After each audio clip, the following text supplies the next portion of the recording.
vivre sans toi? Oh, dis-moi ce que je dois faire. Je ne peux vivre sans toi. Je ne peux vivre sans toi. Et voilà une nouvelle année qui arrive. À cette fin d'année, j'aimerais juste vous interpeller à faire des bilans. Les choses qui ont marché, les choses qui n'ont pas marché. J'aimerais même vous demander d'aller plus loin, de compter les bienfaits de Dieu.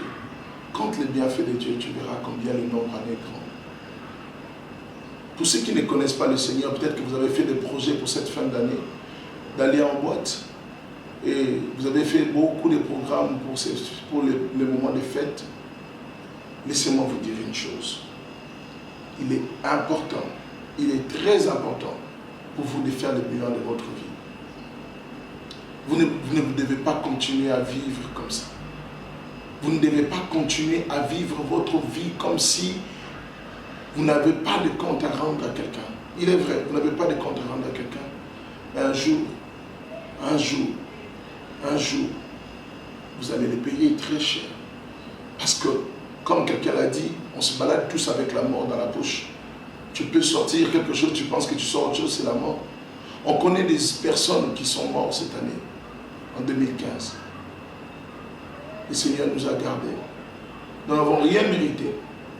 Écoute-moi bien, même si tu n'es pas chrétien, n'arrête pas cette vidéo. Écoute-moi jusqu'au bout. Cela peut vraiment sauver ta vie. Je sais que tu manques la paix. Je sais que tu manques la joie. Jésus est capable de te donner ce bonheur. Il est capable de te donner la joie. Il est capable de combler ton cœur. Il m'a demandé de te parler. Je vais te parler de lui. Je vais te parler de Jésus. Tu as peut-être des projets. Je ne sais pas qu'est-ce que tu as prévu de faire pendant cette période de fête. Mais je sais une chose. Que tout ce que tu vas faire, ça sera toujours un bonheur éphémère. Tous les plans que tu peux faire sera un bonheur éphémère. Jésus veut te donner le bonheur, et ce bonheur en 2016. Maintenant que tu es en train de regarder cette vidéo, partout où tu me regardes, partout dans le monde où tu regardes cette vidéo, je te tutoie juste pour que nous puissions être très proches.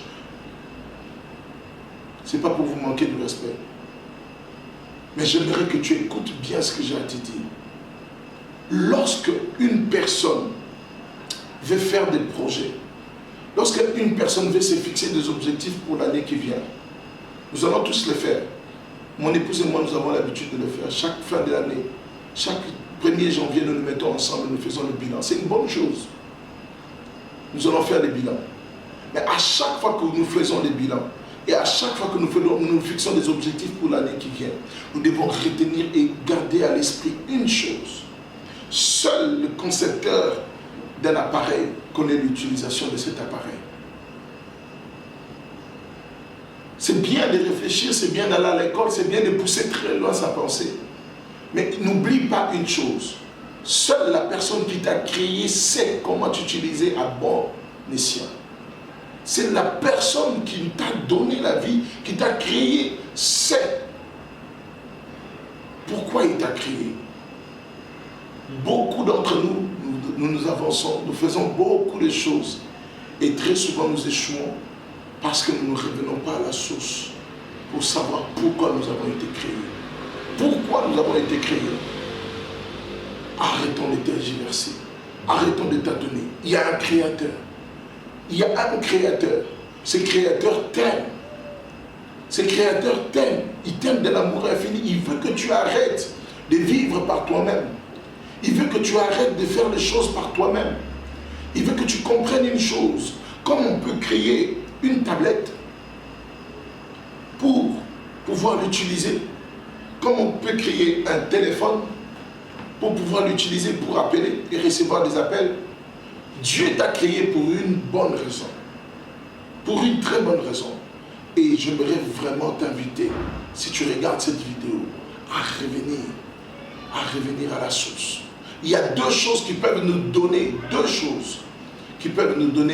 les réponses pourquoi nous avons été créés. Il y a d'abord le créateur lui-même, et la deuxième chose, c'est le mode d'emploi. Dans chaque objet que on crée, le concepteur de l'objet crée un mode d'emploi pour que nous puissions arriver à mieux utiliser l'objet qu'il nous a donné. Et Dieu, en te créant, il avait un mode d'emploi pour toi. Il t'a créé avec un objectif clair. Et il t'a donné le mode d'emploi. Et le mode d'emploi, le voici. Tu as un mode d'emploi en face de toi qui peut te permettre de mieux être utilisé par lui-même, par Dieu. Ton bonheur ne se trouve que en Jésus-Christ. Vous savez, beaucoup de leaders religieux ont essayé et ont eu l'audace et le courage de dire qu'ils essayent de connaître la vérité. Qu'ils essayent, qu'ils sont sur le chemin de la vérité.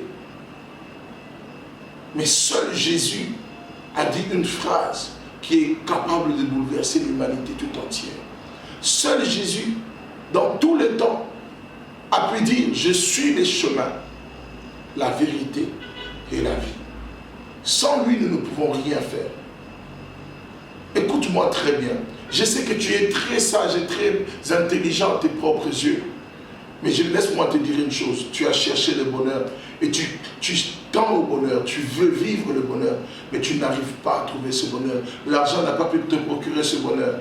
Il y a même d'autres qui sont partis faire des chirurgies esthétiques pour s'enlever des choses, pour arranger, pour rechercher ce bonheur. Bien-aimés, laissez-moi vous dire, vous allez beau faire toutes ces choses, vous n'allez pas trouver le bonheur. Il faut revenir au mode d'emploi et il faut revenir à son Créateur. C'est le seul moyen pour vous et moi de trouver notre bonheur. Seul Jésus est capable de vous donner ce bonheur. Il est la seule personne qui a pu dire ces paroles, je le répète encore, je suis le chemin. C'est-à-dire la voie qu'il faut suivre. Et je suis la vérité. C'est-à-dire la seule vérité. Et je suis la vie. Regardez, dans toutes les religions du monde, aucun homme, dans tout ce qui est politique, aucun homme n'a osé dire cette phrase. Je suis. Seul Jésus est. Il est le seul qui est capable de combler les vides qu'il y a dans votre cœur. J'aimerais vous parler de ces vides-là. Écoutez-moi bien. Vous aurez beau chercher des promotions, vous aurez beau chercher à avoir tous les avantages sur terre. Toutes ces choses ne vous procureront jamais ce bonheur. Parce que ce bonheur se trouve dans une personne. La sagesse infinie se trouve dans la personne. Dans une personne. Cette personne s'appelle la parole. Il est le roi de Dieu. Il est la parole de Dieu. Il est le souffle de Dieu. Il est tout ce que nous pouvons imaginer. Il est la personne qui est capable de combler les vides dans votre cœur.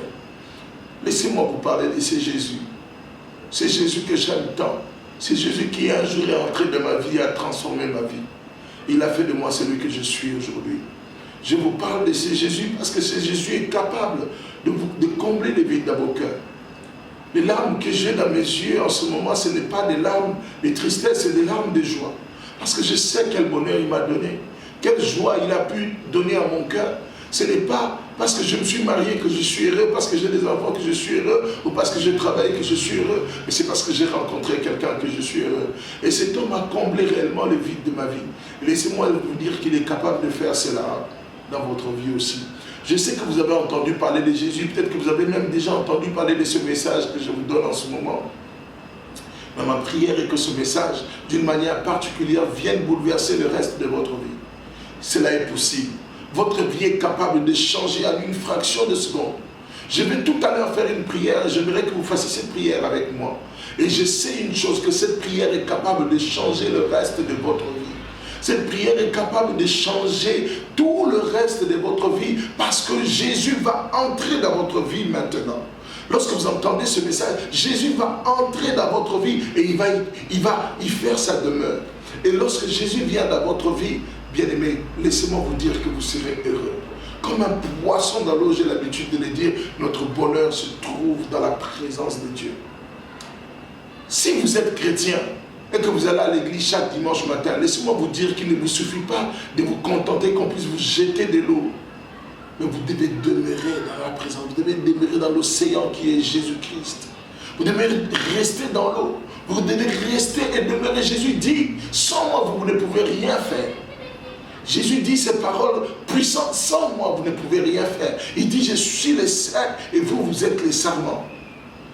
Ça dit que nous tirons notre source, notre bien-être, notre bonheur, nous le tirons dans sa présence.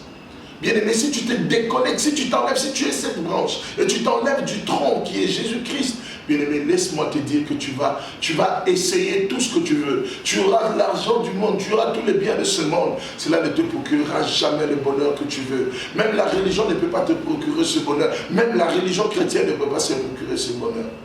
Ne peuvent rien vous procurer. Le bonheur ne se trouve que dans une relation intime avec ce Dieu puissant, avec ce Dieu glorieux que nous retrouvons dans Jésus-Christ. Jésus veut régner dans ta vie. Sur le trône de ta vie, tu ne peux pas régner sur le trône de ta vie. Jésus veut que tu descendes du trône de ta vie pour le laisser venir vivre ta vie à ta place. C'est le seul moyen pour toi de trouver le bonheur. Même si tu vas à l'église, crois-moi, l'église ne peut pas te donner ce bonheur. Je ne vous interdis pas d'aller à l'église, c'est même une très bonne chose pour entendre parler encore de lui. Mais je vous dis une chose, l'église, les pasteurs, les hommes de Dieu, même moi je ne peux pas vous donner ce bonheur. Ce bonheur ne se trouve que dans une relation intime, où tu parles à Dieu chaque jour, où tu entends Dieu te parler chaque jour, où tu es capable de partager Jésus-Christ chaque jour tout autour de toi, comme je suis en train de le faire maintenant. Écoute-moi très bien, je vais maintenant prier avec toi, partout où tu es. Partout où tu es, écoute ma prière maintenant et dis ces paroles avec moi. J'aimerais que tu acceptes Jésus. Il y a 2000 ans, Jésus-Christ de Nazareth, il est mort à la croix. Il est mort à la croix. Il a choisi une mort humiliante. La Bible nous dit dans Ésaïe chapitre 53, le verset 11, la Bible nous dit, par le travail de son âme, il rassasiera ses regards. Il a souffert d'une mort très difficile. Il est la mort la plus humiliante, la mort la plus difficile qui puisse exister pour que toi, tu puisses avoir la vie. Il t'aime. Crois-moi, Jésus t'aime. Et Jésus veut te libérer du péché. Jésus veut te libérer de ta vie vide. Jésus veut te libérer de ta vie sans joie, parfois tu peux aller, tu danses avec des amis, vous dansez, quand vous finissez de danser, tu le sais lorsque tu rentres, lorsque tu es seul, tout seul, tu sais que tu es malheureux. Jésus veut te donner ce bonheur. Je vous prêche la joie du royaume des cieux que j'ai trouvé en Jésus-Christ. Je ne vous parle pas des fables, je vous parle d'une joie que je suis capable de vivre et j'aimerais vous le communiquer dans le nom de Jésus. Si tu entends ce message, partout où tu es, tu connais quelqu'un qui ne connaît pas Jésus, partage cette vidéo sur ton Facebook, partage cette vidéo sur YouTube, partage cette vidéo à tous tes amis, que ceux qui veulent donner leur vie à Jésus en cette nouvelle année, j'aimerais que nous puissions faire ce pas avec Jésus. 2016, entre dans cette nouvelle année 2016 avec Jésus. Il veut te donner le bonheur, il veut te donner la joie de vivre, il veut combler le vide dans ta vie. Dans sa parole, dans la Bible, nous voyons beaucoup de gens. Il y a beaucoup de gens qui l'ont rencontré et leur vie n'est pas restée les mêmes. Leur vie a été transformée. Jésus veut transformer ta vie. Crois-moi, Jésus peut le faire. Je ne vous parle pas des fables, je vous dis la vérité. Jésus m'a donné la joie et il est capable de le faire aussi pour vous. Si je vous dis combien je pouvais être triste et malheureux avec les péchés, un jour, il est venu dans ma vie. Maintenant, j'aimerais que tu pries avec moi. Prie avec moi. Ferme tes yeux là où tu es et répète ces paroles avec moi. Père éternel, me voici devant toi. Je suis fatigué de ma vie. Je suis fatigué de mon péché. Je suis fatigué de ma vie sans toi. Je suis fatigué. Je te demande pardon pour tous mes péchés. Je te demande pardon pour toutes les choses que j'ai faites qui ne t'ont pas glorifié. Je viens maintenant te donner ma vie. Je veux t'accepter. Je veux te recevoir dans ma vie. Je veux te recevoir dans mon cœur. Je veux que tu entres dans mon cœur et que tu sois le roi dans mon cœur. Je veux te laisser le trône de ma vie. Je veux te laisser le trône de mon cœur. Je prie que tu viennes régner dans mon cœur, car c'est la seule solution pour que je sois heureux. C'est le seul moyen pour moi de trouver le bonheur. C'est en toi, Jésus. J'ai cherché le bonheur dans l'argent. J'ai cherché le bonheur dans les biens matériels. J'ai cherché le bonheur dans les carrières professionnelles. J'ai cherché le bonheur dans les études. J'ai cherché le bonheur dans les regards des autres. J'ai cherché le bonheur dans les regards de mes parents. Je n'ai pas trouvé ce bonheur. On vient de me dire aujourd'hui que c'est toi seul qui peux me donner ce bonheur.